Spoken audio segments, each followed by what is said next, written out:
എക്സ്പീരിയൻസുകൾ. അപ്പോൾ പിന്നെ ചിലതിന് വേറെന്താ സൗണ്ട് ക്വാളിറ്റി ആണെങ്കിലും ഒന്നും. അപ്പോൾ എല്ലാവർക്കും നമ്മുടെ പുതിയൊരു വീഡിയോയ്ക്ക് സ്വാഗതം. അപ്പോൾ നമ്മൾ ഇന്നത്തെ നമ്മുടെ വീഡിയോ എന്ന് പറഞ്ഞിട്ടുണ്ടെങ്കിൽ നമ്മളൊരു യൂസർ എക്സ്പീരിയൻസിൻ്റെ വീഡിയോ ആയിട്ടാണ് വന്നിട്ടുണ്ട്. നമ്മൾ മുന്നും കുറച്ച് ചെയ്യാറുണ്ട്. ഇപ്പോൾ കുറേ നാളത്തെ ഒരു ഗ്യാപ്പിന് ശേഷമാണ് നമ്മളിങ്ങനൊരു കാറിൻ്റെ വീണ്ടും നമ്മൾ ചെയ്യാൻ പോണത്. അപ്പോൾ നമ്മൾ ഇന്ന് ഇരിക്കുന്ന കാർ എന്ന് പറഞ്ഞിട്ടുണ്ടെങ്കിൽ വെർണ 1.6 പെട്രോളിലാണ് നമ്മൾ ഇരിക്കുന്നത്. അപ്പോൾ ഇതിൻ്റെ ഒരു യൂസർ എക്സ്പീരിയൻസിൻ്റെ വീഡിയോ ആയിട്ടാണ് നമ്മൾ വന്നത്. ഇതെൻ്റെ ഫ്രണ്ടും കൂടിയാണ്. അപ്പോൾ ഈ വണ്ടി എടുക്കാൻ, അതായത് ഈ വണ്ടി എടുത്തതിൻ്റെ കഥ എന്ന് പറഞ്ഞാൽ കുറച്ചധികം ലോങ് സ്റ്റോറിയാണ്. അപ്പോൾ എനിക്കും അറിയാം നന്നായിട്ട്, അതുപോലെ ഇവരും അറിയാം ഞങ്ങൾ എന്തോരം ഈ വണ്ടിക്ക് വേണ്ടിയിട്ട് പോയിട്ടുണ്ട്. ഇത് മുന്നേ ഏതൊക്കെ വണ്ടി എടുക്കാനാണ് ഞങ്ങൾ പ്ലാൻ ചെയ്തിട്ടുണ്ടായിരുന്നത്. എന്നിട്ട് പെട്ടെന്നായിരുന്നു ഈ വെർണയിലേക്ക് മാറിയത്. അപ്പോൾ അതിൻ്റെ ഒരു ഫുൾ സ്റ്റോറിയും പിന്നെ ഈ വണ്ടിയുടെ അവൻ്റെ യൂസ് ചെയ്തിട്ടുള്ള എക്സ്പീരിയൻസും കാര്യങ്ങളും, അതുപോലെ എന്തെങ്കിലും ഇനി കംപ്ലയിൻസുകളോ അല്ലെങ്കിൽ എന്തെങ്കിലും പോരായ്മകളോ, അതുപോലെ അവർ നല്ല ഇതായി തോന്നിയ കാര്യങ്ങളോ, അവൻ്റെ ഫുൾ എക്സ്പീരിയൻസും കാര്യങ്ങളൊക്കെ നമ്മൾ മുന്നത്തെ നമ്മുടെ വീഡിയോയിൽ എന്തൊക്കെ നമ്മൾ പറഞ്ഞിട്ടുണ്ടോ അതുപോലെ സെയിം സംഭവം തന്നെ. അപ്പോൾ അതാണ് ഇന്നത്തെ വീഡിയോ കാര്യങ്ങളൊക്കെ. അപ്പോൾ കൂടുതൽ ഞാൻ ഇവനെയും ആണെങ്കിലും പരിചയപ്പെടുത്തി തരാം അടുത്തതിൽ. അപ്പോൾ നമ്മുടെ യൂസർ എക്സ്പീരിയൻസിന് വീഡിയോയ്ക്ക് എല്ലാവർക്കും സ്വാഗതം. അപ്പോൾ ചേട്ടാ, അപ്പോൾ നമ്മളിനി നമുക്ക് നമ്മുടെ പ്ലാൻ എന്ന് വെച്ചിട്ടുണ്ടെങ്കിൽ നമ്മൾ പുറത്ത് നിന്നിട്ട് എടുത്തിട്ടുള്ള, അങ്ങനെ നമ്മൾ മുന്നത്തൊക്കെ വീഡിയോസ് കണ്ടാൽ അറിയാം, നമ്മുടെ പോളോൻ്റെ ഒക്കെ വീഡിയോ എടുത്ത് അറിയാം, പുറത്ത് നിന്നിട്ട് സംസാരിച്ചിട്ട് അങ്ങനെയാണ് നമ്മൾ എടുത്തിട്ടുണ്ടായിരുന്നത്. പക്ഷെ ഇപ്പോൾ ഈ വട്ടം ഞാൻ വിചാരിച്ചു ചുമ്മാ ഒരു ഡ്രൈവ് പോയിട്ട് അങ്ങനെ സംസാരിച്ച്, സാധാരണ നമ്മൾ നോർമലി ഇപ്പോൾ നമ്മൾ ഫ്രണ്ട്സൊക്കെ പോകുമ്പോൾ സംസാരിച്ച് നോർമലായിട്ട് നമ്മളിങ്ങനെ ഓരോ കാര്യങ്ങൾ നമ്മൾ ഒരു സ്റ്റോറിയൊക്കെ പറഞ്ഞെങ്കിൽ പോലും, അപ്പോൾ അതുപോലെ അങ്ങനെ ഞങ്ങൾ ചെറിയൊരു ഡ്രൈവ് പോയിട്ട് അങ്ങനെ ഒരു എടുക്കാമെന്നാണ് വിചാരിച്ചേക്കണത് കാര്യങ്ങൾ. അപ്പോൾ ഈ വട്ടം അങ്ങനെ ഒരു വീഡിയോ അങ്ങനെ ചെയ്യാമെന്നാണ് വിചാരിച്ചേക്കണത്. അപ്പോൾ ഞാൻ ജസ്റ്റ് ഇവനൊന്ന് പരിചയപ്പെടുത്താം. അപ്പോൾ ഇവൻ തന്നെ പറയും ഇവൻ്റെ സെൽഫായിട്ടൊന്ന്. എൻ്റെ പേര് ഫ്രെനിൻ, ഞാൻ ഡോക്ടറായിട്ട് വർക്ക് ചെയ്യുന്നു. കാർ എടുത്തിട്ടൊരു 1 year ആയി. ബാക്കി കാര്യങ്ങൾ പതിയെ പറയാം വീഡിയോയിൽ. ഓക്കെ, അപ്പോൾ അതാണ് സംഭവം. അപ്പോൾ നമുക്ക് നമ്മളിപ്പോൾ വണ്ടി സ്റ്റാർട്ട് ചെയ്തിട്ടൊന്നുമില്ല. നമ്മളിനി വണ്ടി ഒന്ന് ചേർത്ത് നീങ്ങിയിട്ട് നമുക്കൊന്ന് ഡ്രൈവിൽ ബാക്കി വിശേഷങ്ങളും കാര്യങ്ങളും പറയാം വണ്ടീനെ കുറിച്ചിട്ടുള്ളതൊക്കെ. അപ്പോൾ നമ്മൾ ഈ വണ്ടി സ്റ്റാർട്ട് ചെയ്തു. അപ്പോൾ നമ്മളിനി ജസ്റ്റ് വണ്ടി മൂവ് ചെയ്തിട്ട് നമുക്കിനി ബാക്കി വിശേഷങ്ങളും കാര്യങ്ങളൊക്കെ പറയാം. അപ്പോൾ നമ്മൾ ഈ വണ്ടി ഇപ്പോൾ എടുത്തിട്ട് ഏകദേശം എത്ര മാസമായിട്ട് അവിടെ? ഒരു കൊല്ലം, 1 year ആയത്. ഓക്കെ, നമ്മൾ ഈ വെർണ എടുക്കണ മുന്നേറ്റ്, അതായത് ആദ്യം വെർണ എടുക്കാന്നല്ല വിചാരിച്ചിട്ടുണ്ട്. ആ കഥ നീ ഇത് തന്നെ പറയാൻ നല്ലത് പറഞ്ഞു. അതായത് നമ്മുടെ പ്ലാൻ എന്തായിരുന്നു, നമ്മളെ ആദ്യം എടുക്കാൻ പോയ വണ്ടി എന്തായിരുന്നു എന്നൊക്കെ നിനക്ക് അറിയാലോ. ഒരു പോളോ എടുക്കുന്ന പ്ലാനിലായിരുന്നു. ഒരു 2014-15 ഹൈലൈൻ പോളോ എടുക്കാന്നുള്ള ഒരു പ്ലാനിലായിരുന്നു. അതും ഒരു TDI ഡീസൽ എഞ്ചിൻ. നമുക്ക് കാരണം എന്ന് വെച്ചിട്ടുണ്ടെങ്കിൽ ഇവൻ ഇടുക്കിയിൽ വർക്ക് ചെയ്യണ്ടായിരുന്നു. അപ്പോൾ നമുക്ക് ഇവന് ഡെയിലി ഓട്ടം അങ്ങനെയൊക്കെ ഉള്ള കാരണം നമുക്കൊരു 1.5 TDI ആണ് നമ്മൾ നോക്കണ്ടായിരുന്നത്. എന്ന് വെച്ചിട്ടുണ്ടെങ്കിൽ മൈലേജും പിന്നെ പോളോ ഇഷ്ടം കൊണ്ട് നമ്മൾ നോക്കണ്ടായിരുന്നത്. നീ പറഞ്ഞു, ഞാൻ പറയാൻ കൂടുതൽ നീ പറയുന്നത് നല്ലത്. കുറെ വണ്ടി അന്വേഷിച്ചു, കുറെ സ്ഥലങ്ങളിൽ പോയി, പക്ഷെ ഇഷ്ടപ്പെട്ട ഒരു നല്ല കണ്ടീഷനിലുള്ള ഒരു വണ്ടി കിട്ടിയില്ല. കാരണം പോയി നോക്കുന്ന ഓരോ സ്ഥലത്തും വണ്ടികൾക്ക് ഒരുപാട് പണിയുണ്ടാവും, അല്ലെങ്കിൽ ആക്സിഡന്റ് ആയിട്ട് അവരെന്തെങ്കിലും കവറപ്പ് ചെയ്ത് അങ്ങനത്തെ വണ്ടികളായിരിക്കും. ഈ പറഞ്ഞോണം മോസ്റ്റ് ഓഫ് ദ വണ്ടികളിൽ എഞ്ചിന് ഓയിൽ ലീക്ക് ഉണ്ടാവും. പിന്നെ ഇങ്ങനെ ആക്സിഡന്റ് ആയിട്ട് അത് ഹിസ്റ്ററിയിൽ കാണിക്കാതെ ഓരോന്ന് ചെയ്ത് കവറപ്പ് ചെയ്യും. ഒരു വണ്ടി പോയി നോക്കിയപ്പോ ഈവൻ ടോട്ടൽ ലോസിലെത്തിയ വണ്ടിയായിരുന്നു. അത് നമ്മൾ ഹിസ്റ്ററി, അത് പക്ഷെ ഡീസൽ അല്ല, അതുകൊണ്ട് അത് നമ്മള് പെട്രോൾ വണ്ടി പോയി നോക്കിയത്. നമ്മള് ലാസ്റ്റ് എന്താ പറയാ, ഗതി കെട്ടിട്ട് നമ്മള് എന്നാ പെട്രോൾ നോക്കാം എന്ന് വെച്ചിട്ട് ഒരു പെട്രോൾ 1 liter MP റെഡ് നമ്മൾ നോക്കി പോയിട്ട്. അപ്പോൾ പുറമേ നോക്കുമ്പോൾ വലിയ കംപ്ലൈൻസ് ഒന്നും ഉണ്ടായിരുന്നില്ല. പക്ഷെ നമ്മൾ ചുമ്മാ ഒന്ന് ഹിസ്റ്ററി എടുത്ത് നോക്കിയതാ. അപ്പോൾ അത് ടോട്ടൽ ലോസ് വരെ എത്തിയിട്ടുള്ള ഒരു വണ്ടിയാണത്. അപ്പോൾ പിന്നെ നമ്മൾ അത് വേണ്ടാന്ന് വെച്ചു. ഇനിയിപ്പോൾ എന്താ പോളോക്ക് എന്താ ആദ്യം പോകാൻ കാരണം എന്താ ഫസ്റ്റ് പോളോ ചൂസ് ചെയ്യാന്നുള്ളത്? ഇതിനു മുന്നേ ഞാൻ എബ്രോഡ് ഓടിക്കുമ്പോൾ എൻ്റെ ഒരു വണ്ടി ഉണ്ടായിരുന്നു, ഒരു മാസ്ഡ 3. അതൊരു ഹോട്ട് ഹാച്ച് ആയിരുന്നു. അപ്പോൾ ഒരു ഹാച്ച് ബാക്ക് എന്നുള്ള രീതിയിലും അതുപോലെ പോളോയുടെ ഒരു ഡ്രൈവ് എക്സ്പീരിയൻസും ആ വണ്ടിയുടെ ഒരു ഡിസൈനും ഒരു ടൈംലെസ് ഡിസൈനാണ് വണ്ടിക്ക്. ആര് കണ്ടാലും നോക്കും, പ്രത്യേകിച്ച് ആ റെഡ് കളർ. റെഡ് പിന്നെ എല്ലാവരുടെയും ഇതാണ്. പോളോ എന്ന് പറയുമ്പോൾ ഏറ്റവും ഫസ്റ്റ് എല്ലാവർക്കും ഫസ്റ്റ് വരുന്ന സംഭവം റെഡ് തന്നെയാണ്. കാരണം ഒരുവിധം എല്ലാ ആൾക്കാരും ഇഷ്ടപ്പെട്ട പോളോ ചൂസ് ചെയ്യാൻ അല്ലെങ്കിൽ പോളോ എടുക്കാം എന്ന് പറയുമ്പോൾ എല്ലാവരും പറയണത് റെഡ് എടുക്കാം അല്ലെങ്കിൽ റെഡ് നോക്കാം എന്ന് എല്ലാവരും പറയും. ശരിയാണ്. അപ്പൊ അങ്ങനെ ഒരു രീതിയിലാണ് പോളോ ഇഷ്ടപ്പെട്ട് അന്വേഷിച്ചു തുടങ്ങിയത്. നമ്മൾ കുറെ നോക്കി, നമ്മള് ഇഷ്ടം പോലെ നമ്മള് ഒരു 6 മാസത്തോളം പോളോക്ക് വേണ്ടി പിന്നെ നടന്നുകൊണ്ടല്ലേ. 6 സെർച്ച് ചെയ്ത് അതിലും കൂടുതലുണ്ട്. അതിനും കൂടുതലുണ്ട്. നമ്മൾ കുറെ നമ്മള് കോലഞ്ചേരി, പെരുമ്പാവൂര്, മലപ്പുറം, കോഴിക്കോട് ഇഷ്ടം പോലെ. പിന്നെ നമ്മുടെ ഇവിടെ തന്നെ കുറെ സ്ഥലങ്ങള് അങ്ങനെ ഇവിടെ തന്നെ ഇഷ്ടം പോലെ പോയിട്ടുണ്ട് നമ്മള്. പക്ഷെ എല്ലാ വണ്ടിയും പോയില് ഒക്കേനും എന്താ പറയാ പണി കിട്ടിയിട്ടുണ്ട്. നമ്മുടെ അടുത്തോളം നമുക്കൊന്നും അങ്ങനെ നോക്കും. എല്ലാ വണ്ടിക്കും പണി കിട്ടിയിട്ടുണ്ടെന്ന് വെച്ചിട്ടുണ്ടെങ്കിൽ നമ്മൾ എടുക്കാൻ പോണ വണ്ടിയൊക്കെ 2014 2015 ഉള്ള വണ്ടികളാണ്. അപ്പോൾ എങ്ങനെ പോയ വണ്ടി ആയാലും ഒക്കേന്റെയും വണ്ടി എല്ലാത്തിന്റെയും 1 ലക്ഷം കഴിഞ്ഞിട്ടുണ്ടാവും മിക്കവാറും. നമ്മൾ പോയതൊക്കെ 1 ലക്ഷം കഴിഞ്ഞിട്ടില്ല, ഒന്നും അതിന് താഴെയില്ല. ഒരു അപൂർവൊക്കെയാണ് നമുക്ക് കിട്ടിയേക്കണേ. ഓയിലേക്ക് ഉണ്ട് വണ്ടിക്ക് അത്. അപ്പോ പിന്നെന്ന് വെച്ചാൽ നോക്കുമ്പോ എന്താ പറയാ, ഒരുവിധം പോയതിലൊക്കെ 100-ൽ 90% പോയതിലൊക്കെ നമുക്ക് കിട്ടിയ വണ്ടി എന്ന് പറഞ്ഞിട്ടുണ്ടെങ്കിൽ 1 ലക്ഷത്തിന് മുകളിൽ ഓടിയ വണ്ടികളാണ്. അപ്പോളോ ഡീസൽ TDI എന്ന് പറയുമ്പോൾ തന്നെ ഈ 1 ലക്ഷത്തിക്ക് ആകുമ്പോൾ തന്നെ വരേണ്ട കുറെ കംപ്ലൈൻസും കാര്യങ്ങളൊക്കെ ഉണ്ട്. പിന്നെ ചില വണ്ടിക്ക് ടൈമിങ് ചെയ്തിട്ടില്ല, പിന്നെ ചില വണ്ടിക്ക് ഇഞ്ചക്ടറുകൾ കുറെ പോയിട്ടുണ്ട്, പിന്നെ കുറെ വാൽവ് കവർ ലീക്ക്, പിന്നെ അങ്ങനെ കുറെ കംപ്ലൈൻസുകൾ.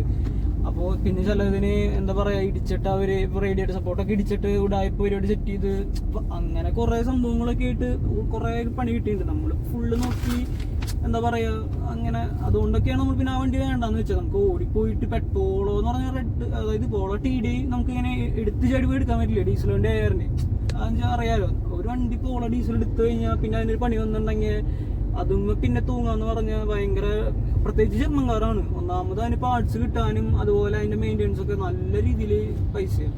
അപ്പോൾ നമുക്ക് പെട്ടെന്ന് എടുത്ത് ചാടി നമുക്ക് എടുക്കാനും പറ്റില്ലല്ലോ. നമ്മൾ അതുകൊണ്ടാണ് കുറെ ഇങ്ങനെ സെർച്ച് ചെയ്ത് അന്ന് പോയിട്ട് നമ്മൾ എന്നിട്ട് ലാസ്റ്റ് എവിടെ പോയിട്ടുണ്ടായിരുന്നു? നമ്മള് മലപ്പുറത്തേക്ക് പോയിട്ടുണ്ടായിരുന്നു. അത് നമ്മൾ എന്നിട്ട് പെട്രോളിക്ക് മാറി ലാസ്റ്റ് നമ്മൾ എന്നിട്ട് എന്നാ പിന്നെ റെഡ് പെട്രോൾ എടുക്കാമെന്ന് പറഞ്ഞിട്ടുള്ളത്. അത് പിന്നെ അത്ര വലിയ കംപ്ലൈൻസ് ഒന്നും ഉണ്ടായിരുന്നില്ല. പക്ഷെ ചുമ്മാ ഒന്ന് ഹിസ്റ്ററിയും കൂടെ എടുക്കാം, അത് എടുക്കാനുള്ളൊരു മൂടിക്ക് എത്തിയില്ല നമ്മള്.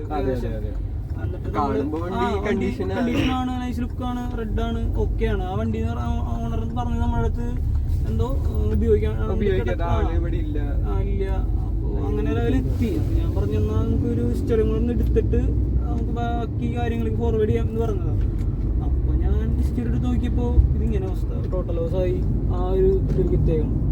അപ്പൊ പിന്നെ അതെടുത്തിട്ട് കാര്യമില്ലല്ലോ അങ്ങനെ. അപ്പൊ പിന്നെ നമ്മളത് വേണ്ടാന്ന് വെച്ചു. പിന്നെ അത് കഴിഞ്ഞിട്ട് നമ്മൾ പിന്നെ വേറെ വണ്ടി നോക്കി, സ്വിഫ്റ്റിലേക്ക് പോയി. അപ്പൊ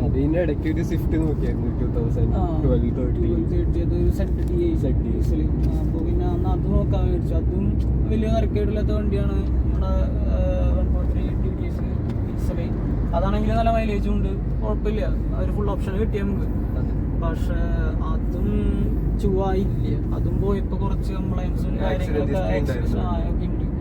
അപ്പോൾ പിന്നെ അതുകൊണ്ട് മാത്രമല്ല വണ്ടി പിന്നെ ഓടിച്ചു നോക്കിയപ്പോൾ ഭയങ്കര വൈബ്രേഷനും, ബോഡിയൊക്കെ ഭയങ്കര വൈബ്രേഷനൊക്കെ ഉണ്ട്. വണ്ടി ഇടിച്ചിട്ട് വരെ പണിതെടുത്തിട്ടുള്ള വണ്ടി. അപ്പം അതുകൊണ്ട് ചേസും അങ്ങനെ കുറെ, അപ്പം അതും കുറെ പ്രശ്നമായി. അതും നമുക്ക് എടുക്കാൻ പറ്റിയില്ല. അതൊന്നും വേണ്ടാന്ന് വെച്ചു. അത് നമ്മൾ പെരുമ്പാവൂരല്ലോ പോയി നമ്മൾ എടുക്കാനായിട്ട്. പെരുമ്പാവൂർ മൊത്തം പോയി വലഞ്ചേരി. അപ്പോൾ അതും വേണ്ടാന്ന് വെച്ചു. എന്നിട്ടാണ് പിന്നെ പെട്ടെന്നാണ് നമുക്ക് വരണം ഒരിക്കലും നമ്മള് എന്താ പറയാ നമ്മൾ വിചാരിച്ചിട്ട് നമ്മള് നോക്കിയിട്ടില്ല. നമ്മള് ഇതിൽ പിടിച്ച് പോളോ ഒന്ന് പിടിച്ച് നിക്കണ്ടായിരുന്നു. സെഡാൻ നമ്മള് ചിന്തിച്ചിട്ടും കൂടി ഇല്ല. എന്നുവെച്ചാൽ സെഡാൻ ചിന്തിച്ചിട്ടും ഇല്ല. പിന്നെ ഹുണ്ടായുടെ വണ്ടിയെ നമ്മളൊന്നും നോക്കിയിട്ടും കൂടി ഉണ്ടായിരുന്നില്ല. പിന്നെ ഇങ്ങനെ പെട്ടെന്ന് വരണമായിരിക്കും വന്ന്. ഞാനാണെങ്കിലും എന്നുവെച്ചാൽ പെട്ടെന്ന് പറഞ്ഞടാ ഞാൻ പറഞ്ഞെടുത്തു എന്ന് പറഞ്ഞു. പെട്ടെന്ന് എല്ലാ കാര്യങ്ങളും ഇതൊക്കെ പിന്നെ എങ്ങനെ വേറെ ചൂസ് ചെയ്ത്. ഒന്നാമത്തെ കാര്യം വീട്ടിലൊരു ഹാച്ച് ബാക്ക് അത്ര താല്പര്യം ഇല്ല. പോളോയുടെ കാര്യം പറയുമ്പോഴും അവർക്കൊരു ചെറിയ വണ്ടി എന്നുള്ളൊരു കോൺസെപ്റ്റ് ആണ്. അപ്പൊ അതിന് വലിയ താല്പര്യം ബാക്കിലത്തെ സ്പേസ് എന്നൊക്കെ പറഞ്ഞാൽ ഭയങ്കര ഇതാ. നമ്മൾക്ക് എന്താ പറയാ ലെഗ് സ്പേസ് ആണെങ്കിലും ഭയങ്കര എന്താ പറയാ തിക്കി മുട്ടി കൺജസ്റ്റഡ് ആയിട്ട് ഇരിക്കണം. അത്രയ്ക്കും ഇതാ സ്പേസ് ഒക്കെ ഭയങ്കര കുറവാണ് ബാക്കില്. ശരിയാ. പൊതുവെ ഇപ്പൊ അവർക്കൊരു സെഡാൻ അങ്ങനെ അല്ലെങ്കിൽ ഒരു SUV ടൈപ്പ് മിഡ് SUV അങ്ങനെ എന്തെങ്കിലും നോക്കണം എന്നായിരുന്നു. പിന്നെ പോളോ എന്റെ ഒരു വാശിക്ക് സമ്മതിച്ചതാണ്. പിന്നെ നല്ല വണ്ടി കിട്ടാത്തോണ്ട് പിന്നെ അത് നടന്നില്ല. അപ്പൊ ഇതിനിടയ്ക്ക് ഞാൻ റാൻഡംലി കുറെ ഒരു യൂസ്ഡ് കാർ ഷോറൂംസ് അങ്ങനെ കുറെ ഇൻസ്റ്റാഗ്രാം പേജസ്, OLX അങ്ങനെയായിട്ട് കുറെ നോക്കുന്നുണ്ട്. റാൻഡംലി ഒരു വാട്സാപ്പ് ഗ്രൂപ്പിൽ വന്നതാണ് ഈ വണ്ടിയുടെ ഡീറ്റെയിൽസ്. അതെ, നോക്കിയപ്പോ അധികം കിലോമീറ്റർ ആയിട്ടില്ല. അന്ന് എടുക്കുമ്പോ എത്ര കിലോമീറ്റർ ഉണ്ടായിരുന്നു? 17,000. 22. അതിന് ശേഷം അത്യാവശ്യം ഓടി. പിന്നെ ഡെയിലി മീൻസ് നിങ്ങൾക്ക് ഓട്ടം പിന്നെ ഇടുക്കി ടു തൃശ്ശൂരാണല്ലോ, പിന്നെ കൂടുതൽ അവിടെയും ഓട്ടം ഉണ്ടാവില്ലേ? അതെ അതെ, അവിടെ അത്യാവശ്യം ഓട്ടുണ്ട്. അപ്പൊ പിന്നെ എന്തായാലും ഓട്ടം ഉണ്ട് നന്നായിട്ട്. കിലോമീറ്റർ അത്യാവശ്യം വലിയ കിലോമീറ്റർ ഇല്ലാത്ത വണ്ടി, കണ്ടീഷനും കുഴപ്പമില്ല, സിംഗിൾ ഓണർ ആണ്. പിന്നെ നമ്മൾ ഇതിന്റെ ഹിസ്റ്ററി നോക്കി ഓക്കെയാണ്, എല്ലാം പക്കയാണ്, സീനുകളൊന്നും ഇല്ല. ഞാൻ അന്ന് നീക്കി അയച്ചു തന്നപ്പോൾ ഞാൻ നോക്കി പറഞ്ഞില്ലേ, സീനുകളൊന്നും ഇല്ല. മാറി സാധനങ്ങളൊക്കെ ആണെങ്കിലും ചെറിയ ചെറിയ സാധനങ്ങളൊക്കെ മാറിയിട്ടുള്ള മേജർ ആയിട്ടുള്ള ഒരു ഇഷ്യൂസോ കംപ്ലൈൻസുകളോ അതിൻ്റെ എന്തെങ്കിലും പാർട്സുകളൊന്നും അവർ റീപ്ലേസ് ചെയ്തിട്ടൊന്നുമില്ല. അതിനൊക്കെ പക്കയാണ് നമ്മൾ ചെയ്യുന്നത്. പിന്നെ പെട്ടെന്ന് ഇപ്പോൾ നമ്മുടെ കൺസേൺ എന്ന് പറഞ്ഞിട്ടുണ്ടെങ്കിൽ നമുക്ക് മൈലേജ് വേണം, അല്ലെങ്കിൽ നമുക്ക് ഡീസൽ വണ്ടി വേണം എന്നായിരുന്നു. പെട്ടെന്ന് പെട്രോളിക്ക് ഇപ്പൊ നീ എങ്ങനെ സ്വിച്ച് മീൻസ് ഇങ്ങനെ മാറിപ്പോയത്? വീട്ടില് ഈ പറഞ്ഞോളം സെഡാൻ കണ്ടപ്പോ ഇഷ്ടപ്പെട്ടു. അപ്പൊ ഞാൻ പറഞ്ഞു പെട്രോൾ എഞ്ചിനാണ്, ഡീസലാണെങ്കിൽ കുഴപ്പമില്ല. കാരണം സാധാരണ ഡീസൽ 1.6 എന്ന് പറയുമ്പോൾ CRD എഞ്ചിന് വരണം. അത് പറഞ്ഞാൽ ഒരു മാരക വണ്ടിയാണ്. അത് മാത്രമല്ല നല്ല മൈലേജും ഒക്കെ ഉള്ള ഒരു വണ്ടിയാണ് ഡീസൽ എന്ന് പറഞ്ഞിട്ടുണ്ടെങ്കിൽ. എന്നിട്ട് വീട്ടില് പറഞ്ഞു പെട്രോളിന്റെ കാര്യം നോക്കണ്ട, ഡീസൽ എഞ്ചിൻ വീട്ടിലത്ര താല്പര്യമില്ല. കാരണം മെയിൻ്റെനൻസ് കൂടുതലുള്ളതുകൊണ്ട് വീട്ടിലങ്ങനെ അത്ര ഒരു ഡീസൽ എഞ്ചിനോട് താല്പര്യമില്ല. മുന്നത്തെ വണ്ടിയാണെങ്കിലും പെട്രോൾ എഞ്ചിൻ. പിന്നെ നമുക്ക് ഡീസൽ ഇപ്പോഴും എൻ്റെ ഒരു ഇതിൽ ഞാൻ എപ്പോഴും പറയുന്നത് നമുക്ക് ഡെയിലി യൂസ് ഉണ്ടെങ്കിൽ ഇപ്പോഴും എനിക്ക് ഡീസൽ എടുക്കാൻ പറയാറുള്ളൂ. അപ്പം നിനക്ക് പിന്നെ ഞാൻ അന്ന് പറഞ്ഞു വെച്ചാൽ എനിക്കറിയാം നിന്റെ പർപ്പസും ആണെങ്കിലും നിന്റെ ട്രാവലിംഗ് ഒക്കെ ആണെങ്കിലും എപ്പോഴും ഓട്ടാണ് ഉള്ള ഒരാളാണ്. അപ്പോൾ ഡെയിലി എന്തായാലും വണ്ടി എങ്ങനെ വരോ ഓടിക്കൊണ്ടിരിക്കുന്നുണ്ട് എന്തായാലും. അപ്പം അതുകൊണ്ട് എന്തായാലും എന്താ പറയുക, അതുകൊണ്ടാണ് ഞാൻ പിന്നെ പറയാണ്ടിരുന്നത് ഡീസൽ തന്നെ എടുത്തു. കാരണം നിന്റെ ആവശ്യത്തിന് ഡീസൽ തന്നെ പക്ക. കാരണം മൈലേജ് ആണെങ്കിലും എങ്ങനെ പോയാലും 10-20 മൈലേജ് എന്തായാലും നമ്മുടെ പോളോ 1.5 എന്തായാലും കിട്ടും DDI. അതുപോലെ ഇപ്പോൾ മറ്റേ സ്വിഫ്റ്റ് ആണെങ്കിലും 10-20 എങ്ങനെ പോയാലും നല്ല രീതിയിൽ ഓടിച്ച് കിട്ടും ചെയ്യും. എന്നിട്ട് ഇതിലേക്ക് എത്തി, നീ ഇപ്പോൾ പെട്രോളിലേക്ക് എത്തി. വീട്ടുകാരുടെ സീനില്ല പറഞ്ഞ കാരണം കുഴപ്പമില്ല. പെട്രോൾ എഞ്ചിൻ എടുത്തോ കുഴപ്പമില്ല. എന്തായാലും മെയിൻ്റെനൻസ് ഇപ്പോൾ മൈലേജിൽ സേവ് ചെയ്യാവുന്നത് മിക്കതും ആ മെയിൻ്റെനൻസിൽ സ്പെൻഡ് ആയി പോകും. അതെ അതെ, അതായത് ഇപ്പോൾ പോളോ എടുത്ത് നോക്കുമ്പോൾ അതിന്റെ അത്രയും പോലും മെയിൻ്റെനൻസ് നമുക്ക് ഇതിലേക്ക് വരുന്നില്ല. അങ്ങനെ നോക്കുമ്പോൾ ശരിയാണ്. പിന്നെ അവരുടെ കോൺസെപ്റ്റില് ഡീസൽ എഞ്ചിൻ ആണെങ്കിൽ ഒരു നോയ്സി എഞ്ചിനാണ്. ഓൾറെഡി ഡീസൽ എഞ്ചിൻ എന്ന് പറയുമ്പോൾ അറിയാലോ കുറച്ച്, കാരണം ഇതിനേക്കാളും പെട്രോളിനേക്കാളും പാർട്സ് ആണെങ്കിലും കുറച്ച് കൂടുതലുള്ള ഒരു ഡീസൽ എഞ്ചിൻ ആകുമ്പോൾ അതിന്റെ ഇതുണ്ട്. പിന്നെ സൈലന്റ് അല്ല വണ്ടി ഒരിക്കലും അറിയാലോ. ആ ഒരു നോയ്സും താല്പര്യമില്ല, പൊതുവെ ഡീസൽ എഞ്ചിനോട് താല്പര്യമില്ല. അപ്പൊ ഇത് കണ്ടപ്പോ പിന്നെ അവർക്കും ഇഷ്ടപ്പെട്ടു സെഡാനും അങ്ങനത്തെ രീതിയിൽ. അപ്പൊ ഇതൊന്ന് പോയി നോക്കാം. അത് എവിടെയായിരുന്നു നമ്മൾ നോക്കിയത് വണ്ടി? കോഴിക്കോട്. അങ്ങനെ ഒരു ദിവസം പോയി നോക്കി വണ്ടി. ഷോറൂമിൽ കൊണ്ടുപോയി, അവിടുത്തെ ഷോറൂമിൽ തന്നെ കൊണ്ടുപോയി ഹിസ്റ്ററി കാര്യങ്ങളൊക്കെ നോക്കി. വേറെ പ്രശ്നങ്ങളൊന്നുമില്ല, ഓടിച്ച് നോക്കി, പ്രശ്നമൊന്നുമില്ല. പിന്നെ അങ്ങനെ ആ കാര്യങ്ങളൊക്കെ ചെയ്ത് വണ്ടി ഇങ്ങനെ എടുത്തു. ഷോറൂമിൽ നിന്നാണെങ്കിൽ അവരൊരു വാറണ്ടി തന്നിട്ടുണ്ട്, 1 year engine gear box warranty അവരുടെ സൈഡിൽ നിന്ന്. ബാക്കി കാര്യങ്ങളൊന്നും ഇഷ്യൂ ഇല്ല, പ്രശ്നങ്ങളൊന്നും ഇല്ല, എല്ലാം ഒക്കെയാണെന്ന് പറഞ്ഞത്. അങ്ങനെ എടുത്തു. പിന്നെ എന്നിട്ട് ബാക്കി വിശേഷങ്ങൾ പിന്നെ വണ്ടിക്ക് എനിക്ക് നീ ഇപ്പോൾ ഇപ്പം എന്തായാലും ഇപ്പം നന്നായി ലോങ് ഓടിക്കുന്ന ആളാണല്ലോ. എപ്പോഴും എന്താ പറയാ, തൃശ്ശൂർ ടു ഇടുക്കി എന്ന് പറയുമ്പോൾ തന്നെ അത്യാവശ്യം നല്ല കിലോമീറ്റർ ഉണ്ട്. ഏകദേശം ഒരു എത്ര കിലോമീറ്റർ? 150 കിലോമീറ്റർ വൺ സൈഡ് ഉണ്ടാവില്ലേ? 150 പിടിച്ചോ ഒരു വൺ സൈഡ്. അപ്പോൾ അത്രയും കിലോമീറ്റർ ഓടിക്കുന്ന ആളാണ്. അപ്പം എന്തായാലും നല്ല രീതിയിൽ വണ്ടിയുടെ ഡ്രൈവിങ്ങിൻ്റെ കംഫർട്ട് ആണെങ്കിലും എല്ലാ കാര്യങ്ങളും നന്നായിട്ട് പറയാൻ പറ്റും എനിക്ക് എന്തായാലും. കാരണം ഇത്ര ലോങ് ഓടിക്കുമ്പോൾ തന്നെ നമുക്കറിയാമല്ലോ, ഇത് നമ്മുടെ വണ്ടിയാകുമ്പോൾ നമുക്ക് എന്തൊക്കെ എൻ്റെ നല്ലതും ചീത്തയും കാര്യങ്ങളൊക്കെ ആണെങ്കിലും ഇപ്പോൾ വണ്ടിയുടെ കംഫർട്ടും ബാക്കി കാര്യങ്ങളൊക്കെ എനിക്കറിയാം. അപ്പോൾ കംഫർട്ടിന്റെ കാര്യത്തിൽ പ്രത്യേകിച്ച് ഒന്നും പറയാനില്ല. സെഡാനാണ്, ലെഗ് സ്പേസ് ഉണ്ട്, ട്രാവൽ ചെയ്യുമ്പോൾ തീരെ എക്സോഷൻ ഇല്ല. അവിടെ പോയി ഒരു സിംഗിൾ സ്ട്രെച്ചിലാണ് ഞാൻ മോസ്റ്റ് ഓഫ് ദ ടൈം വണ്ടി ഓടിക്കാറ്. നിർത്താറൊന്നുമില്ല. ഇവിടുന്ന് പോയാൽ അടുത്ത സ്റ്റോപ്പ് ഇടുക്കി നിർത്തത്തുള്ളൂ. ഇവിടുന്ന് തൃശ്ശൂർ ടു ഇടുക്കി ഡയറക്റ്റ് ഇല്ല, അങ്ങനത്തെ കാര്യങ്ങളൊന്നും. എന്നാലും ക്ഷീണമില്ല, അത്യാവശ്യം തൈ സപ്പോർട്ട് ഉണ്ട്, കാലിനും ബുദ്ധിമുട്ടില്ല, കുഴപ്പമില്ല. പിന്നെ ലോങ് ആയതുകൊണ്ട് ഷിഫ്റ്റിങ്ങും അധികം ഇല്ല. പിന്നെ ഈ ബ്ലോക്കിലൊക്കെ എത്തുമ്പോൾ ഒരു ബുദ്ധിമുട്ടാണ്. അന്നേരം ഒരു ചെറിയ ബുദ്ധിമുട്ടുണ്ട്. ബ്ലോക്കിൽ ഇപ്പൊ ഫസ്റ്റിലിട്ട് മാറി മാറി എടുക്കുമ്പോൾ ഓട്ടോമാറ്റിക് എല്ലാം മാനുവൽ ആയതിന്റെ ഒരു ബുദ്ധിമുട്ടുണ്ട്. നമ്മള് ക്ലച്ച് ഗിയർ ഡൗൺ ചെയ്യേണ്ട ഒക്കെ ഒരു സംഭവം. അതല്ലാതെ വേറെ പ്രശ്നങ്ങളൊന്നും ഇല്ല. നമുക്കൊരു കോമൺ ആയിട്ടൊരു സംഭവമാണ്.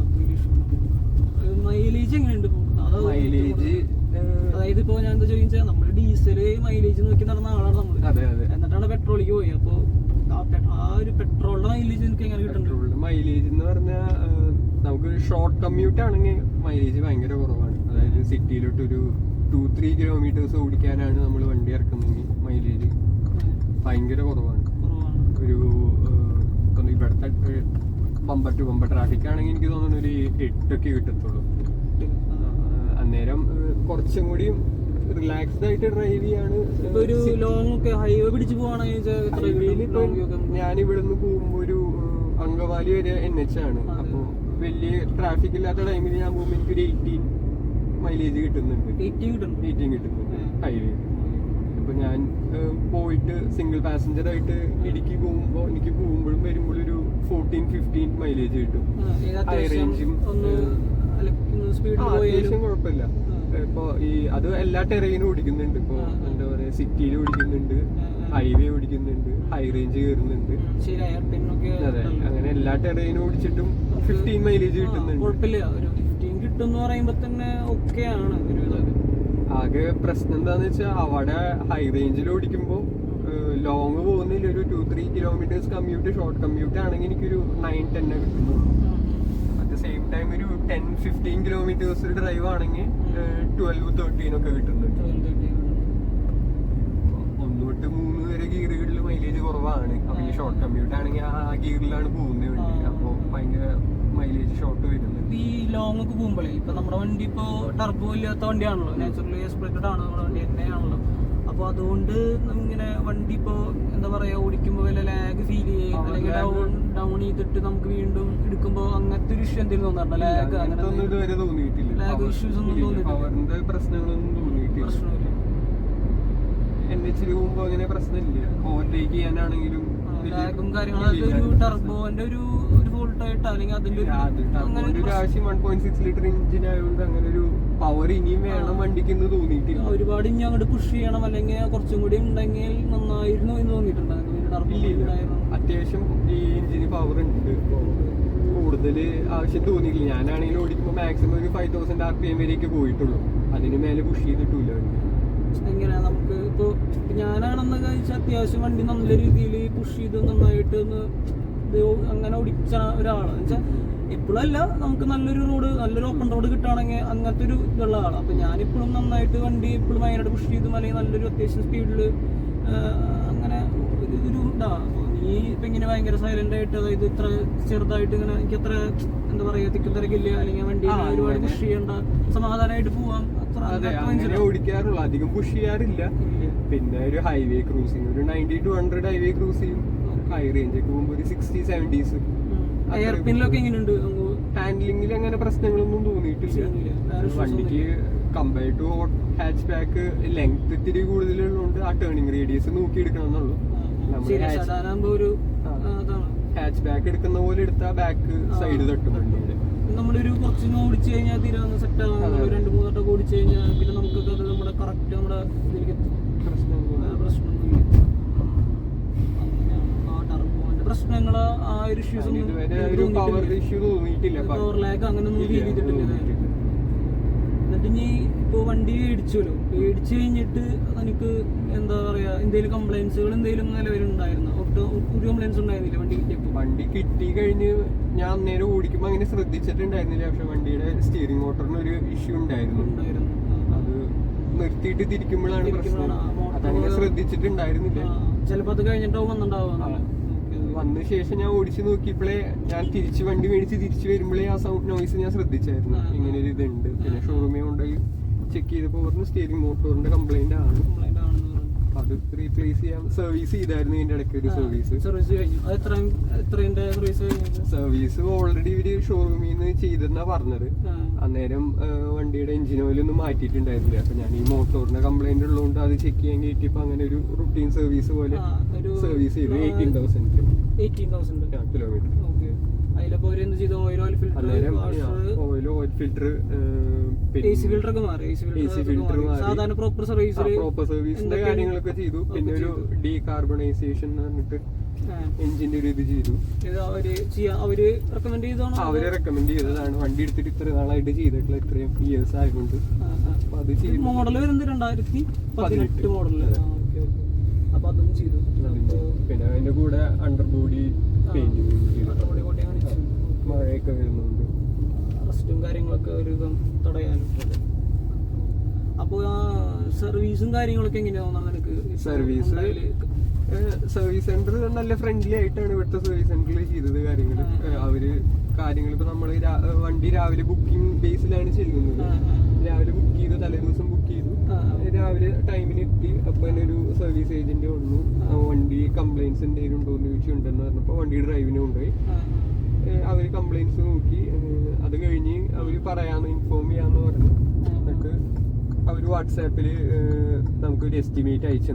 പാർട്സ് ഏതൊക്കെ മാറ്റുന്നത്, എത്ര എമൗണ്ട് ആവുക, ഒരു എസ്റ്റിമേറ്റ് ചെക്കപ്പ് ചെയ്ത് എന്തൊക്കെ മാറണം, എന്തൊക്കെ കംപ്ലൈന്റ്സ് ഉണ്ട്, ഓക്കെ അത് നമുക്ക് നമ്മുടെ അപ്രൂവൽ ഉണ്ടായിട്ടാണല്ലോ പിന്നെ ഒരു കാര്യങ്ങളൊക്കെ അടുത്ത സ്റ്റെപ്പിലേക്ക് പോവാ. ഒരു എസ്റ്റിമേറ്റ് ബില്ല് അയച്ചു. നമുക്ക് ആവശ്യമുള്ള കാര്യങ്ങൾ മാറ്റിയാൽ മതി, വേണ്ടെന്ന് പറയാം. അങ്ങനെ അപ്പൊ സ്റ്റിയറിംഗ് മോട്ടോറിന്റെ അപ്പൊ അന്ന് പറഞ്ഞവര് ഇതിപ്പോ മാറ്റണമെങ്കിൽ കുറച്ച് നാളും കൂടെ ഓടിയിട്ട് മാറ്റാം, കരുതി എന്നാൽ അടുത്തൊരു സർവീസിൽ മാറ്റാന്നുള്ള രീതിയിൽ സ്റ്റിയറിംഗ് മോട്ടോർ മാറ്റണമെന്ന് പറഞ്ഞു. ബാക്കി കാര്യങ്ങളൊക്കെ ചെയ്തു. ബാക്കി എല്ലാ കംപ്ലൈന്റ്സും കാര്യങ്ങളൊക്കെ ഓക്കെ. ബ്രേക്ക് പേഡും കാര്യങ്ങളൊക്കെ വരുന്ന പറഞ്ഞാൽ കുഴപ്പമൊന്നുമില്ല. ഇല്ല, അങ്ങനെ പ്രശ്നങ്ങളൊന്നും ഉണ്ടായിരുന്നില്ല. ടയർ ആണെങ്കിൽ നമുക്ക് സീനൊന്നുമില്ല. ടയർ ഇപ്പൊ ഈ വണ്ടി എടുത്തിട്ട് മാറ്റിയിട്ടില്ല.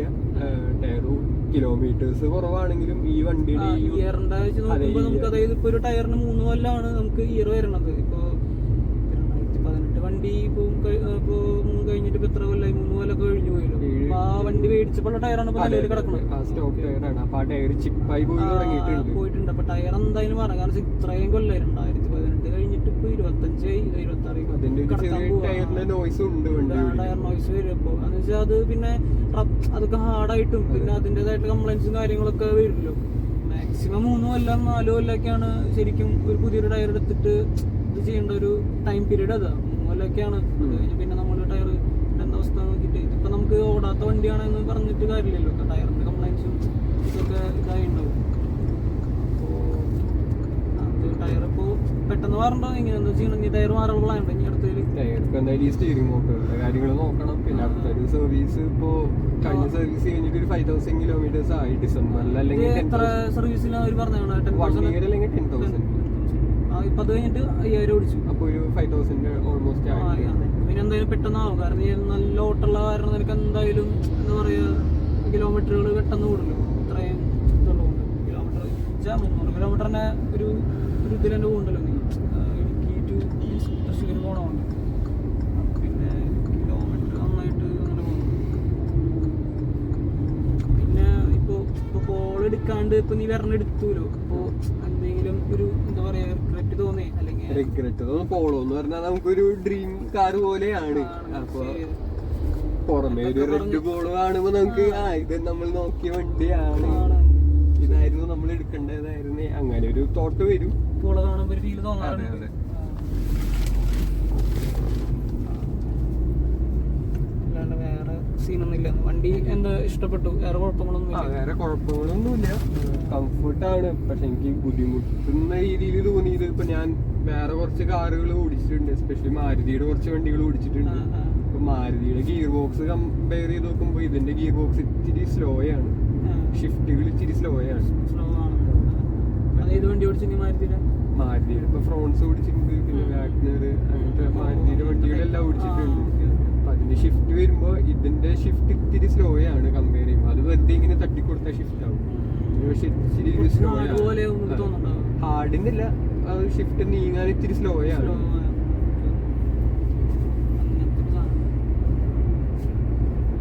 പിന്നെ എന്താ പറയാ, ഇപ്പൊ ഏറ്റവും ലോങ് പോയത് ഇപ്പൊ എവിടേക്കാ? ഇടുക്കിയാണോ ഏറ്റവും ലോങ് പോയേക്കണ?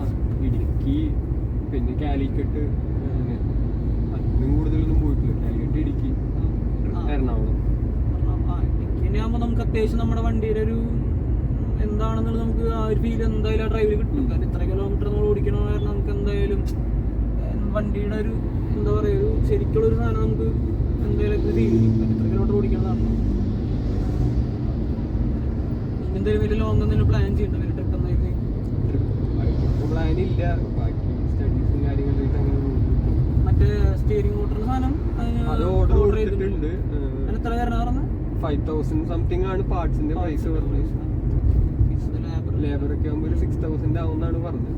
അതിങ്ങനെ മാറ്റാൻ നല്ലതല്ലേ? എന്നുവെച്ചാൽ ഈ ഭയങ്കര എന്താ പറയാ, നമ്മൾ തിരിക്കുമ്പോ നോയ്സ് ഭയങ്കര ഇറിറ്റേഷൻ പോലെ അങ്ങനത്തെ ഒരു സൗണ്ട് ഞാൻ ലാസ്റ്റ് കേൾപ്പിക്കും.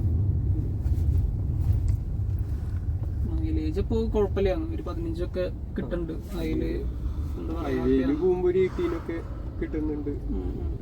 നമ്മുടെ ലോക്കൽ ഓട്ടത്തിന് പോരാന്ന് 8-10 ഒരു 1-2 കിലോമീറ്റേഴ്സ് നമ്മൾ പെട്ടെന്ന് നിർത്തി കുറെ നിർത്തി അങ്ങനെ പോകുമ്പോ മൈലേജ് ഭയങ്കര കുറവാണെന്നല്ലേ. ഇത് എടുത്തിട്ട് എനിക്ക് ഏറ്റവും ഇഷ്ടപ്പെട്ട എന്തെങ്കിലും സംഭവം ഉണ്ടോ? അതായത് ഈ ഇഷ്ടപ്പെട്ടെന്ന് നൈറ്റ് ഡ്രൈവ് ചെയ്യുമ്പോ ബാക്കി വണ്ടികൾക്കുള്ള ഫീച്ചർ ആണോ ഇതിന് ഉള്ളതാണോ എന്ന് എനിക്കറിയില്ല. നമ്മളിപ്പോ ഞാൻ ഇടുക്കി പോകുമ്പോ അവിടെ സ്ട്രീറ്റ് ലൈറ്റ്സ് ഒന്നുമില്ല, കുറെ ടേണിംഗ് ഉള്ള ഒരു പ്ലേസ് ആണ്. അപ്പൊ ഈ വണ്ടിയിലാണെങ്കിൽ നമ്മൾ നൈറ്റ് ഡ്രൈവ് ചെയ്യുമ്പോൾ നമ്മൾ സ്റ്റിയറിംഗ് ചെയ്ത് സൈഡിലോട്ട് തിരിക്കുന്നത്, അങ്ങോട്ടേക്ക് വേറൊരു ലൈറ്റ് വരും ഹെഡ് ലൈറ്റിന്റെ. തിരിക്കുന്ന സമയത്ത് മാത്രം ഒരു ഹെഡ് ലൈറ്റ് വേറെ ആക്ടിവേറ്റ് ആവും. റൈറ്റിലോട്ട് തിരിക്കുകയാണെങ്കിൽ റൈറ്റിലോട്ട്, ലെഫ്റ്റിലോട്ട് തിരിക്കുകയാണെങ്കിൽ ലെഫ്റ്റിലോട്ട് വേറെ ഒരു ഹെഡ് ലൈറ്റ് ഹെൽപ്ഫുൾ ഫീച്ചർ ആയിട്ട് തോന്നി. പിന്നെ അതുപോലെ ഇതിന്റെ ഇതിപ്പോ ഇരിക്കുന്ന ലൈറ്റും കാര്യങ്ങളൊക്കെ സ്റ്റോക്ക് ലൈറ്റ് അല്ലേ? ഇതെല്ലാം സ്റ്റോക്കാണ്, വേറെ ഒന്നും ചെയ്തിട്ടൊന്നുമില്ല, അപ്ഗ്രേഡ് ചെയ്തിട്ടൊന്നുമില്ലല്ലോ. ഇപ്പൊ എന്തെങ്കിലും നിനക്ക് ലൈറ്റിന്റെ എന്താ പറയാ ബ്രൈറ്റ്നസ് കുറഞ്ഞു പോയാൽ അങ്ങനെ പ്രശ്നങ്ങളൊന്നും ഹെഡ് ലൈറ്റും പിന്നെ ഇതിനകത്ത് ലൈറ്റിന്റെ അങ്ങനെ ബുദ്ധിമുട്ടുകളൊന്നും തോന്നിയിട്ടില്ല. ഫോഗുള്ളപ്പോ ഓടിച്ചിട്ടുണ്ട്, മഴയുള്ളപ്പോ ഓടിച്ചിട്ടുണ്ട്. ആ ലൈറ്റിന്റെ പ്രകാശം കുറഞ്ഞു പോയി തോന്നിയിട്ടില്ല. എയർപിനൊക്കെ പോണ കാരണം അറിയാലോ, അവിടെ അങ്ങനെ ബുദ്ധിമുട്ടൊന്നും ഉണ്ടായിട്ടില്ല. കുഴപ്പമില്ല. ഈ ലൈറ്റിൽ പക്കയാണോ? അതെ, സ്റ്റോക്കിൽ തന്നെ. സ്റ്റോക്ക് ലൈറ്റ്സ് വേറെ ബുദ്ധിമുട്ടൊന്നും. എന്തെങ്കിലും നിനക്ക് പോരായ്മ തോന്നി എന്തെങ്കിലും കേസ് ഉണ്ടാക്കാം? നമുക്ക് സാധനം ഉണ്ടായിരുന്നെങ്കിൽ ഓക്കെ ആയിരുന്നു, അല്ലെങ്കിൽ ഇത് കുറച്ച് ബെറ്റർ ആയിരുന്നു. ഇത് SX ഓപ്ഷൻ ആണ്, ഇതിന് മേലെ ഒരു ഓപ്ഷൻ കൂടി ഉണ്ടായിരുന്നു SXO. ഏറ്റവും ടോപ്പിന്റെ തൊട്ട് താഴെയുള്ള നമ്മുടെ വണ്ടി. അതിൽ ഡിഫറൻസ് വരുന്നതെന്ന് പറഞ്ഞാൽ സൺറൂഫ് വരും മറ്റേ മോഡലിന്, പിന്നെ അതിനകത്ത് വെന്റിലേറ്റഡ് സീറ്റ് വരും. അതൊരു സമ്മർ ക്ലൈമറ്റില് വെന്റിലേറ്റഡ് സീറ്റ് നമുക്കൊരു ഉപകാരമാണ്. അതിന്റെ ഒരു ബുദ്ധിമുട്ട് തോന്നുന്നുണ്ട്, അതാണ് ഒരു പോരായ്മയുള്ള രീതിയിൽ തോന്നിയത്. പിന്നെ നമ്മൾ ഈ സീറ്റ് എത്ര ഈ സീറ്റ് പോയാലും പുറമെ ഏർക്കും നമ്മുടെ, അതന്നെ കുറച്ചൊരു ബെറ്റർ ആണല്ലോ. അതെ, ആ ഒരു ഇത് മാത്രമാണ് തോന്നിയിട്ടുള്ളൂ. പിന്നെ ഈ ഷിഫ്റ്റിന്റെ ഒരു ലാഗ് പോലെ തോന്നിയിട്ടുണ്ട്, വേറെ ബുദ്ധിമുട്ടൊന്നും. മൈലേജ് ഷോർട്ട് കമ്മ്യൂട്ട്, പിന്നെ ഇത്തിരി ലോങ്ങർ വണ്ടി ആയതുകൊണ്ട് നമുക്ക് സിറ്റി കാര്യങ്ങളിലൊക്കെ പോകുമ്പോൾ പാർക്കിങ്ങിന്റെ ഒരു ഇത് വരും. ഹാച്ച് ബാക്ക് പാർക്ക് ചെയ്യുന്ന അത്ര എളുപ്പത്തിൽ ഇത് പാർക്ക് ചെയ്യാൻ പറ്റില്ല. അപ്പുറത്തെ 2 ഹാച്ച് ബാക്ക് എടുക്കുമ്പോൾ ഇത് പാർക്ക് ചെയ്തിടും, ഇത് ഫ്രണ്ടിലോട്ട് കയറി എടുക്കും. പാർക്ക് ചെയ്യാൻ പോകുമ്പോൾ തന്നെ നമുക്ക് നമ്മളൊന്ന് പ്ലാൻ ചെയ്തിട്ടാണ് പോകണമെങ്കിൽ, കാരണം ഇത്ര സഡൻ ആയതുകൊണ്ട് ചെറിയൊരു സ്പേസിൽ കുത്തി കയറ്റിടാൻ പറ്റില്ലല്ലോ, അത്ര നീളമൊക്കെ ഉള്ളതുകൊണ്ട്. ശരിയാണ്, അത് ഒരു അങ്ങനെ കുറച്ച് കാര്യങ്ങളൊക്കെ പ്ലാനിങ് ഉണ്ട്, ചെയ്തിട്ടാണ് നമുക്ക് പോകണമെങ്കിൽ. അല്ലാണ്ട് പിന്നെ അല്ലെങ്കിൽ എന്തെങ്കിലും പിന്നെ ഇനിയിപ്പോ ഇപ്പോ സർവീസ് മെയിൻ്റെനൻസിന്റെ ഈസിലി പോകുമ്പോ അതിന്റെ പൈസയും കാര്യങ്ങളൊക്കെ നോക്കുമ്പോൾ എങ്ങനെയാണ്? അഫോർഡബിൾ ആയിട്ടാണോ എനിക്ക് തോന്നുന്നത്? വലിയ പ്രശ്നങ്ങളൊന്നും തോന്നിയില്ല. നോർമൽ സർവീസിന് ഇപ്പൊ ഞാൻ അന്ന് എഞ്ചിൻ ഓയിലും കാര്യങ്ങളൊക്കെ മാറ്റി, അപ്പൊ ഞാൻ കാൽക്കുലേറ്റ് ചെയ്തതനുസരിച്ച് ഇപ്പൊ എഞ്ചിൻ ഓയിലും നോർമൽ സർവീസ് ആണെങ്കിൽ ഒരു എനിക്ക് തോന്നുന്നു 5,000 6,000 ആ ഒരു റേഞ്ചിലേ വരുന്നുള്ളൂ. പിന്നെ ഞാൻ അതിനകത്ത് അഡീഷണൽ ആയി ചെയ്തത് ഡീകാർബണൈസേഷനും അണ്ടർ ബോഡി ഇതും ചെയ്തു. അതിനകത്ത് രണ്ടും എല്ലാം കൂടെ കഴിഞ്ഞപ്പോ ഒരു 10,000 11,000 അടുത്തായി. അതിനകത്ത് ഒരു 3,000 4,000 അടുത്ത് എന്തോ പറഞ്ഞായിരുന്നു ഈ അണ്ടർ ബോഡി കോട്ടിങ്ങിന് മാത്രം. അപ്പൊ സർവീസ് എനിക്ക് തോന്നുന്നു അഫോർഡബിൾ ആണ്. ഒരു 6,000 ഒക്കെ നോർമൽ സർവീസ് വരത്തുള്ളൂ. എനിക്ക് തോന്നുന്നു ഡീസൽ എഞ്ചിൻ ആണെങ്കിൽ കിലോമീറ്റർ കൂടുന്തോറും സർവീസിന്റെ പ്രൈസ് കൂടും. നോർമൽ എന്തായാലും അതിന് ആ കിലോമീറ്റർ കൂടിയതിന്റെ അതിന്റേതായ കംപ്ലൈന്റ്സും കാണിക്കും ചെയ്യും. എന്നാലും നോർമൽ സർവീസിന് എനിക്ക് തോന്നുന്നത് എങ്ങനെ പോയാലും ഒരു 10,000 12,000 റേഞ്ച് വരും തോന്നുന്നുണ്ട്. എന്തായാലും പിന്നെ അത് മാത്രമല്ല പാർട്സും കാര്യങ്ങളൊക്കെ എന്തായാലും എന്തെങ്കിലുമൊക്കെ ഓയിലുകൾ വല്ല ഊസ് പൊട്ടല അല്ലെങ്കിൽ അങ്ങനെ എന്തെങ്കിലും ഇഷ്യൂസ് അതൊക്കെ ഉണ്ടാവും. അപ്പൊ അത് മാറേണ്ടി വരും എന്തായാലും. കാരണം എത്ര കിലോമീറ്റർ നമ്മളെന്തായാലും നമുക്കിപ്പോ നമ്മളന്ന് പറഞ്ഞല്ലോ, നമ്മൾ പോളോനീസ് പറഞ്ഞപ്പോ തന്നെ അന്ന് നമുക്ക് കിട്ടുന്ന വണ്ടിയൊക്കെ 1,00,000 മുകളിൽ വണ്ടികളാണ്. അപ്പൊ അതിൻ്റെതായിട്ടുള്ള എല്ലാ കംപ്ലൈൻസുകളും വണ്ടിക്ക് ഉണ്ട്. എന്താ പറയാ, ഒരു ഇൻജക്ടർ പറയുന്നത് തന്നെ 10,000 32,000 കൊടുക്കണം നമ്മൾ ഇത് ഷോറൂമിൽ പോയിട്ട്. ഒറിജിനൽ ബോക്സ് വാഗനില് ഒരു അതിന്റെ ഒറിജിനല് പോയി പാർട്ട് മാറുന്നുണ്ടെങ്കിൽ ഒരു ഇൻജക്ടറിന് വരാം. അപ്പൊ പിന്നെ നമുക്ക് ഓരോ പാർട്സിന്റെ റേറ്റും അതനുസരിച്ച് കത്തിയാണ്. കത്തി മീൻസ് അത് ജർമ്മൻകാരാണ്, നമുക്കത് എന്താ പറയാ കുറ്റം പറയാൻ പറ്റില്ല അവർ, കാരണം നമ്മൾ ഇത് അറിഞ്ഞിട്ട് തന്നെയാണ്. പക്ഷെ നമുക്ക് ആ വണ്ടി അതനുസരിച്ചുള്ള ഇതും തരുന്നുണ്ട് കേട്ടോ, നമുക്ക് ആ വണ്ടി അതുണ്ട്. വണ്ടി മെയിൻറ്റെയിൻ ചെയ്യാൻ വേണ്ടി ജോലിക്ക് പോകണം എന്നുള്ളൊരു രീതിയാകും. ശരിയാണ്, അതെ അതെ, അത് അതനുസരിച്ച് മെയിൻറ്റെയിൻ ചെയ്യണം. കാരണം അതനുസരിച്ച് കാശുണ്ട് ഓരോ പാർട്സിനാണെങ്കിലും. നമ്മള് ഇപ്പൊ ഇതിനെ വെച്ച് കമ്പയർ ചെയ്യുമ്പോൾ ഒരു എക്സാമ്പിളാണ്. അതായത് ഇതിപ്പോ ഒരു 1000 രൂപയുടെ പാട്ടാണ് നമ്മൾ മാറുന്നുണ്ടെങ്കിൽ ചിലപ്പോൾ നമ്മൾ വീട്ടിൽ മറ്റേ മാറുമ്പോൾ ചിലപ്പോൾ അത് 10,000-5000 ആയി ഉണ്ടാവും. അങ്ങനെ ഒരു സംഭവം ഉണ്ടെന്ന് പറയും. അത് പാർട്സിന്റെ അപ്പൊ കേട്ടോ. അപ്പൊ ഞാൻ ചുമ്മാ കുറച്ച് നേരം പിടിക്കാൻ വിചാരിച്ചു. അപ്പോൾ സൗണ്ട് കണ്ടോ കേൾക്കുന്നുണ്ടെന്ന് വിചാരിക്കണം. ഈ സൗണ്ടാണ് പറഞ്ഞത്. അത് നമ്മുടെ സ്റ്റിയറിംഗ് മോട്ടർ പോയതിൻ്റെ സൗണ്ടാണ് ഇത് കിട്ടണത്. ഇങ്ങനെ നമ്മളൊരു സ്ഥലത്ത് നിർത്തിയിട്ട് എടുക്കുമ്പോൾ ഭയങ്കര ബുദ്ധിമുട്ടാണ്. ഈ കേൾക്കുമ്പോൾ ഭയങ്കര ഇറിറ്റേഷൻ പോലെ. മാറുന്ന നല്ലത്. അല്ലെങ്കിൽ പിന്നെ ഇനി അടുത്ത വിലകൾ കിട്ടുള്ളൂ. അപ്പോൾ അങ്ങനെ ഇനി എന്തെങ്കിലും വേറെ എന്തെങ്കിലും അപ്ഗ്രേഡ്സ് മീൻസ് ലൈക്ക് എന്തെങ്കിലും വേറെ സാധനങ്ങൾ എന്തെങ്കിലും വെക്കാൻ അങ്ങനെ എന്തെങ്കിലും പ്ലാൻ ഉണ്ടോ? ഡാഷ് ക്യാം ഫ്രണ്ടും ബാക്കും വെക്കണം എന്നുണ്ട്. കാരണം ഇപ്പൊ നമ്മളവിടെ ഉള്ളപ്പോഴും വേറെ ആൾക്കാരുടെ വണ്ടി കുറെ തട്ടി പോകുന്നുണ്ട് പാർക്ക് ചെയ്ത് കൊടുത്ത്. ഡാഷ് ക്യാം ഇത് വെക്കണം എന്നുണ്ട്. പിന്നെ പറഞ്ഞോണം കൂൾ ഫിലിം ഒട്ടിക്കണം എന്നുണ്ട്. സമ്മറിലൊരു നല്ല അതെ അതെ ആ ഒരു ഇതില് ചെയ്യണമെന്നുണ്ട്. ഡാഷ് ക്യാം ശരിയാ നീ പറഞ്ഞത്. എന്തായാലും അത് വെക്കണം. കാരണം വെച്ചാൽ അതൊരു എന്താ വെച്ചാൽ ഇങ്ങോട്ട് കയറി വന്ന പോലും നമുക്ക് ഇതുള്ളതുകൊണ്ട് നമുക്ക് എല്ലാവരും മാൻഡറ്ററി ആയിട്ട് എല്ലാവരും വെക്കണ ഒരു സംഭവമാണ് ഇതിപ്പോ. ആദ്യം വണ്ടി മേടിച്ചാൽ ആദ്യം തന്നെ ഈ ഒരു സംഭവം വേറെ എന്ത് വെച്ചില്ലെങ്കിലും ഡാഷ് ക്യാം എല്ലാവരും വെക്കുന്നുണ്ട് ഇപ്പോൾ. കാരണം ഇപ്പൊ എല്ലാവർക്കും അതിന്റെ ഒരു യൂസ് ശരിക്കും എന്തായാലും മനസ്സിലായ കാര്യം എന്താ സംഭവം എന്നുള്ളത് ഇപ്പൊ എല്ലാവർക്കും നന്നായി മനസ്സിലായി തുടങ്ങി. പണ്ടൊരു ടൈമിൽ ഇത് അത്രയ്ക്കൊന്നും അങ്ങനെ ആരും വെക്കണ്ടായിരുന്നില്ല. പക്ഷെ ഇപ്പൊ ഇന്നത്തെ ഒരു കാലഘട്ടത്തിൽ അല്ലെങ്കിൽ ഇന്നത്തെ ഒരു സമയത്ത് ഒരു വണ്ടി അല്ലെങ്കിൽ തട്ടൽ മാത്രമല്ല വേറെ പല ഇഷ്യൂസ് ഉണ്ടാവുമല്ലോ. നമുക്കൊരു സേഫ്റ്റിയും കൂടിയാണ് ഈ ഒരു സംഭവം ഇങ്ങനെ ഡാഷ് ക്യാം ഉള്ളത്. അപ്പൊ അതെന്തുകൊണ്ട് നല്ലതാവും. അതുപോലെ സ്റ്റീരിയോ എന്തെങ്കിലും അപ്ഗ്രേഡ് ചെയ്യണമെന്നാ അങ്ങനെ പ്രശ്നങ്ങളൊന്നും തോന്നിയിട്ടില്ല. സൗണ്ട് ക്വാളിറ്റി നല്ലതാണ്, സ്റ്റോക്കാണ്, പ്രശ്നങ്ങളൊന്നും ഇല്ല.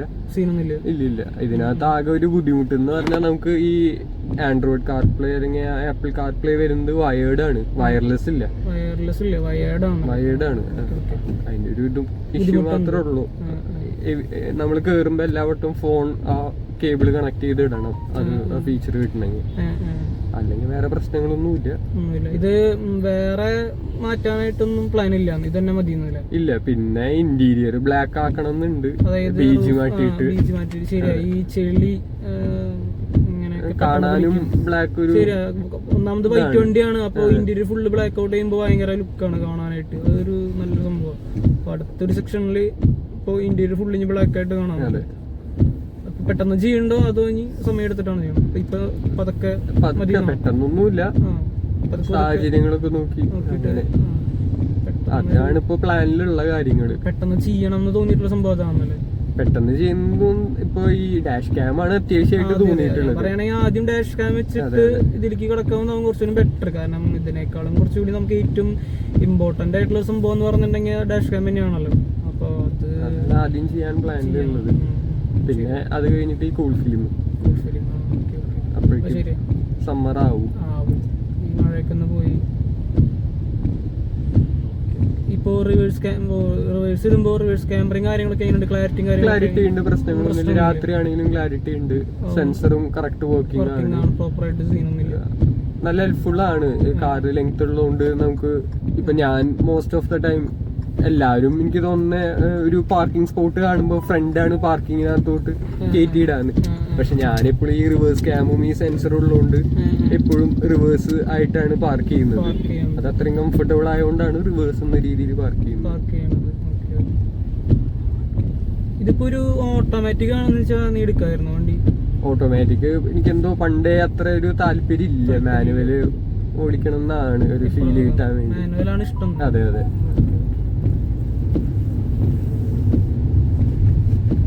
പിന്നെ ഇനിയൊരു വണ്ടി എടുക്കാണ് ഇപ്പൊ നാളെ പോയിട്ട് എടുക്കുന്നല്ല. അതായത് ഇപ്പൊ ഒരു വണ്ടി അടുത്തൊരു വണ്ടി ഇപ്പൊ എടുക്കുകയാണെന്നുണ്ടെങ്കിൽ അതിന്റെ ഒരു ബക്കറ്റ് ലിസ്റ്റിലുള്ള ഒരു വണ്ടി ഏതാ? ഇനി ആ വണ്ടി എടുക്കാം ഒരു താർ റോക്സ് നോക്കണം എന്നുണ്ട് ആഗ്രഹം. അതെ. അതുപോലെ ഇപ്പോ ടാറ്റയുടെ ഹാരിയർ അതൊക്കെ ഇഷ്ടമുള്ള വണ്ടികളാണ്. അതെ. സെഡാൻ എന്നുള്ള രീതിയിൽ ഹോണ്ട സിറ്റിയുടെ പുതിയ ഹൈബ്രിഡ് ഉണ്ട്. പക്ഷെ അത് പ്രൈസ് ഇത്തിരി ഓവർ പ്രൈസ്ഡ് ആണ്. വണ്ടി 25 എന്തോ വരുന്നുണ്ട്, 23-25 ഓൺ റോഡ് വരുന്നുണ്ട്. അത്രയും ഒരു വെറുത്തില്ലാന്ന് തോന്നി എനിക്കത്.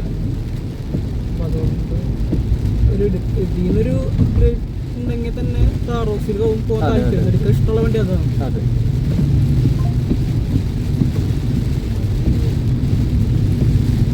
വേറെന്താ സൗണ്ട് ക്വാളിറ്റി ആണെങ്കിലും ഒന്നും ഒരു പ്രശ്നങ്ങളൊന്നും ഇല്ല, എല്ലാം പക്കയാണ്, വേറെ പ്രശ്നങ്ങളോ ഇഷ്യൂസ് ഒന്നും ഇല്ല. ഇന്ത്യയിൽ വേറെ എഞ്ചിൻക്ക്, അതായത് ഇപ്പൊ കുറെ ആൾക്കാർ ഇപ്പൊ ഉണ്ടല്ലോ എഞ്ചിൻ ട്യൂൺ ചെയ്യണതും ഒക്കെ അങ്ങനത്തെ ആവശ്യം തോന്നിയിട്ടില്ല ഇതുവരെ. തോന്നിയിട്ടുണ്ട്. അതായത് ഇപ്പൊ അറിയാലോ ഇപ്പൊ കുറെ പേര് ഇതിലേക്ക് ഇപ്പൊ ചെയ്യുന്നുണ്ട്, അതായത് സ്റ്റേജ് 1 ട്യൂൺ ചെയ്തിട്ട് കുറച്ചും കൂടി പവർ അല്ലെങ്കിൽ BHP കൂട്ടണം, അങ്ങനെ ഒരു പവർ ലാഗോ എഞ്ചിൻ ട്യൂൺ ചെയ്യേണ്ട ആവശ്യം ഇതുവരെ തോന്നിയിട്ടില്ല. ഇപ്പൊ ഞങ്ങളുടെ അവിടെ ആണെങ്കിലും ഇതിന്റെ കഴിഞ്ഞിട്ടുള്ള ഒരു ജനറേഷൻ വരുന്നുള്ള ഒരു ഫ്രണ്ട് ഉണ്ടായിരുന്നു എനിക്ക്. പുള്ളിയുടെ 2021 അത് ടർബോ എഞ്ചിനാണ്, സ്പോർട്സ് എഡിഷൻ. അപ്പൊ പുള്ളി വണ്ടി എടുത്തതിന് ശേഷം തന്നെ ഡയറക്റ്റ് കൊണ്ടുപോയി ഷോറൂമിൽ ഇറക്കിയപ്പോ തന്നെ ട്യൂൺ ചെയ്തു, സ്റ്റേജ് 1 ചെയ്തു. അപ്പൊ പുള്ളിക്ക് പറയുന്ന ഈ മൈലേജ് എന്ന് പറഞ്ഞ പുള്ളിക്ക് കിട്ടുന്നത് 6-7 ആണ്. അതായത് ഇപ്പൊ ചില ആൾക്കാർ പറയുന്നുണ്ട് ഇപ്പൊ എന്താ പറയാ ട്യൂൺ ചെയ്തിട്ട് അവർക്ക് കുറച്ചും കൂടി മൈലേജ് കിട്ടുന്നുണ്ട് പറയുന്ന ആൾക്കാരുണ്ട് കേട്ടോ. കുറച്ച് ആൾക്കാർ കസ്റ്റമർ പറഞ്ഞിട്ടുണ്ട് ഇത് ഇത്ര മൈലേജിനാണ് കൂടുതൽ എനിക്ക് കിട്ടിയത്, ഒരു 2-3 മൈലേജും കൂടി ഇമ്പ്രൂവ് ആയി എന്ന് പറഞ്ഞ ആൾക്കാരുണ്ട്. അത് പറഞ്ഞാൽ അവർ പറയുന്നത് ഇപ്പൊ ഞാൻ അങ്ങനത്തെ ആൾക്കാർ സംസാരിച്ച് നമ്മുടെ പർപ്പസ് എന്താണോ ആ ഒരു ലെവലിലാണ് അവർ ട്യൂൺ ചെയ്ത് തരണത് പറഞ്ഞേക്കുന്നുണ്ട്. പുള്ളിയുടെ എക്സ്പീരിയൻസിൽ പുള്ളി വണ്ടി എടുത്ത് ഡയറക്റ്റ് ഷോറൂമിൽ ഇറക്കി ഡയറക്റ്റ് വണ്ടി ട്യൂൺ ചെയ്യാ ചെയ്തത്. പറയുന്ന 6-7 ആണ് മൈലേജ് കിട്ടുന്നത് പുള്ളിക്ക്. അത് വരുന്ന തന്നെ 2021 സ്പോർട്സ് എഡിഷൻ പെട്രോളിന്റെ തന്നെ ടർബോ എഞ്ചിൻ ആൾ കിട്ടുന്നത് 6 മെട്രോ. അതെ അതെ 6-7 അത്ര കിട്ടുന്നത്. അതിന്റെ ഇന്റീരിയർ സ്റ്റോക്ക് വരുന്നത് ബ്ലാക്ക് ആണ്. അത് കണ്ടപ്പോഴാണ് എനിക്ക് ഇത് ബ്ലാക്ക് ആക്കണം എന്ന് തോന്നുന്നത്. ശരി, അതൊരു നല്ലൊരു ഭംഗിയാണ് കാണാൻ, ഫുള്ള് ബ്ലാക്ക് ഔട്ട് ചെയ്യുമ്പോൾ